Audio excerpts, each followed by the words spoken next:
Kągi, jeigu klientas sako, taip, galiu kalbėti, pats laikas pranešti skambučių tikslą. Bet labai dažnai čia daroma štai tokia klaida. Aš jums skambinu todėl, kad norėčiau pristatyti mūsų naują akciją, mes turim super produktą, super gerą paslaugą ir va šitoj vietoj klientų kompiuteris atsijungia. Kodėl? Ogi todėl, kad jisai negirdi nieko, kas jam būtų naudinga. Taigi jūs, pristatydami telefoninių pokalbių tikslą, turite būtinai įdėti naudą. Naudą klientui. Kokia jam nauda iš to, kad jūs jam skambinat. Ta nauda turi pritraukti jo dėmesį, nes būtent per pirmas sekundės klientas priima sprendimą, ar klausyti jūsų toliau, ar neklausyti.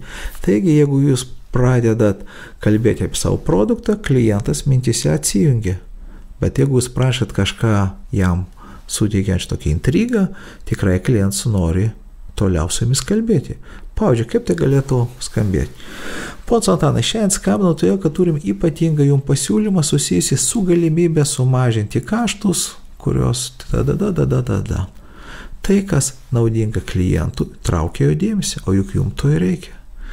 Taigi, jeigu klientas jau su jumis nori kalbėti, o jisai norės kalbėti, jeigu jūs jį intriguosit, klientas pasiruošęs. Kągi tada reikia toliau daryti? Po tokios pradžios, jeigu jūs skambinat pirmą kartą, būtų gerai, kad jūs bent porą žodžių pasakytumėt apie savo kompaniją. Bet atsiminkite, kad nereikia labai įsijausti. 2-3 sakiniai. Tiesiog tam, kad klientui būtų aišku, iš kokios kompanijos skambina ir kuo užsiima jūsų kompanija. Nereikia čia labai daug girtsio, nereikia daug istorijos, porą sakinių. Pavyzdžiui, mūsų kompanija jau dirba daug metų su tokio tipo klientų, padėdami jiems kažkokią tokią problemą išspręsti. Arba mes dirbame šioje rinkoje su tokiu specifiniu produktu ir labai svarbu šitoj vietoj pranešti, ką. Iš kur jūs suradot, kaip jūs čia taip paskambinot. Nes labai dažnai klientų kyla galvo, palauk, o kodėl čia mano, o kodėl būtent šitas žmogus, kas čia įvyko. Aišku, idealus atvejis, jeigu jūs turit kažkokią gerą priežastį. Pavyzdžiui, galbūt jūs susitikot su žmogum, kuris parekomendavo būtent paskambinti šitam klientui, galbūt jūs vykdot akciją. Nesvarbu, kokia priežastis, svarbu žmogui pranešti, kodėl būtent jūs jam būtent šiandien nutarėt paskambinti. Ir jeigu jūs atlikote visus aukščiau minėtus punktus, klientas tikrai bus pasiruošęs išgirsti jūsų pasiūlymą.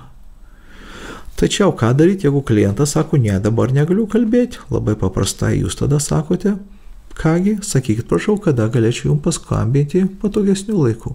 Bet nebandykite apgaudinėti, nereiksit, aš labai trumpam, prašau, greitai pasakysiu, nespėsit, nesigąsti, jūs tik tai pabloginsit situaciją. Kalbėkit su klientu tada, kada jisai gali kalbėti.